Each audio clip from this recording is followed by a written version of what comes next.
mistakes. You just want to make sure you don't make any mistakes that take you out of the game or come close to taking you out of your game.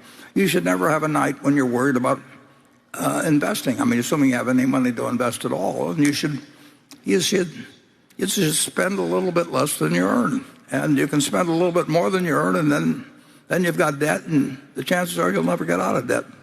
I'll make an exception in terms of a mortgage on your house, but credit card debt, we're in the credit card business big time, and the world will stay in the credit card business. But why get behind the game?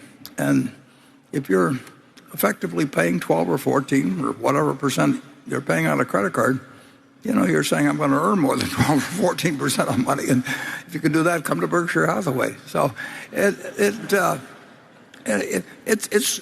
I hate to say this when Charlie's around me, but it's straight out of Ben Franklin. I mean, and it's not that complicated. As a general matter, as a one piece of specific financial advice, I would say, avoid credit cards. Just forget about them. We're in various businesses that issue credit cards. The American public loves credit cards. But if you start revolving debt on credit cards, you're going to be paying 18 or 20%. And you can't make progress in your financial life going around borrowing money at 18 or 20%.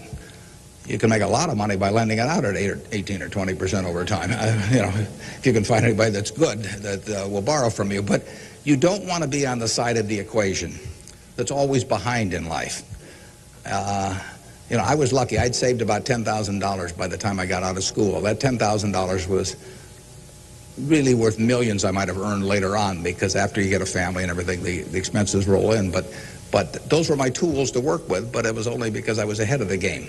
If you're behind the game by $10,000 at some point and paying 18 or 20% interest on it, you will never, you'll never get out of it. So the trick, I've got a partner that says, all I want to know is where I'm going to die, so I'll never go there.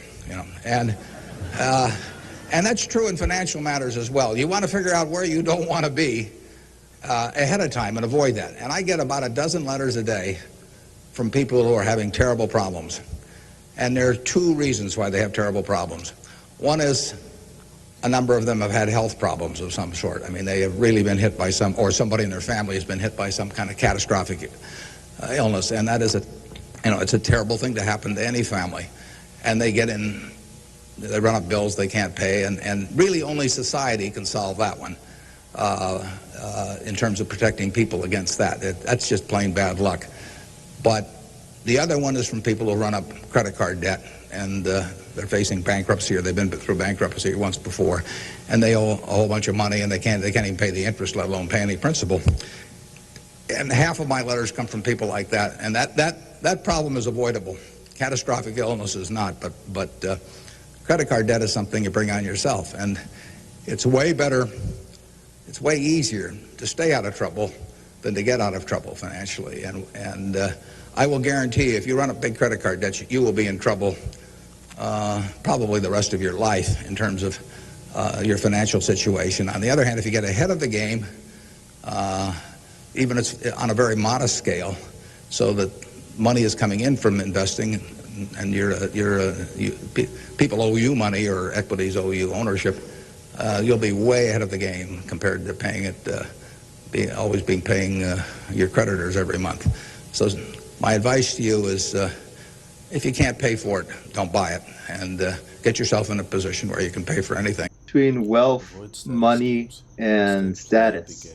Wealth is the thing that you really want. Wealth is assets that earn while you sleep. Wealth is the factory with the robots that's cranking out things. Wealth is the computer program that's running at night that's serving other customers. Wealth is even money in the bank that is being reinvested into other assets and into other businesses. Even a house can be a form of wealth because you can rent it out, although that's probably a lower use of productivity in the land than actually doing some commercial enterprise.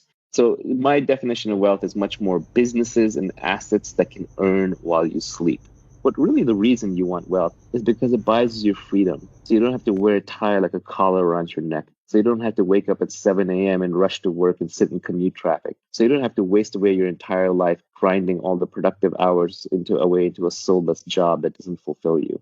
So the purpose of wealth is freedom. It's nothing more than that. It's not to buy fur coats or drive Ferraris or sail yachts or jet around the world in your Gulfstream. That stuff gets really boring and really stupid really fast. It's really just so that you are your own sovereign individual. Now, I might add that when we speak of errors of omission, of which we've had plenty, and some very big ones, we don't mean not buying some stock where a friend runs it or we know the name and it went from 1 to 100. That doesn't mean anything.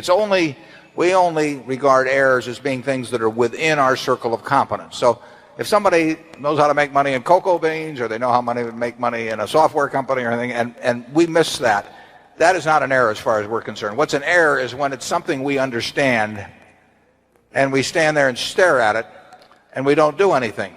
Or worse yet, what really gets me is when we do something very small with it. We do an eyedropper's worth of it when we could do it very big. Charlie refers to that elegantly when I do that sort of thing as when I'm sucking my thumb.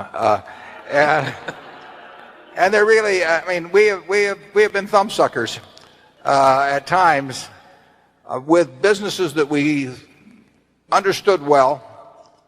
And it may have been because we started buying and the price moved up a little, and we waited around hoping we would get more at the price we originally started. There can be a lot of things, but those are huge mistakes. Conventional accounting, of course, does not pick those up at all, but they're in our scorebook.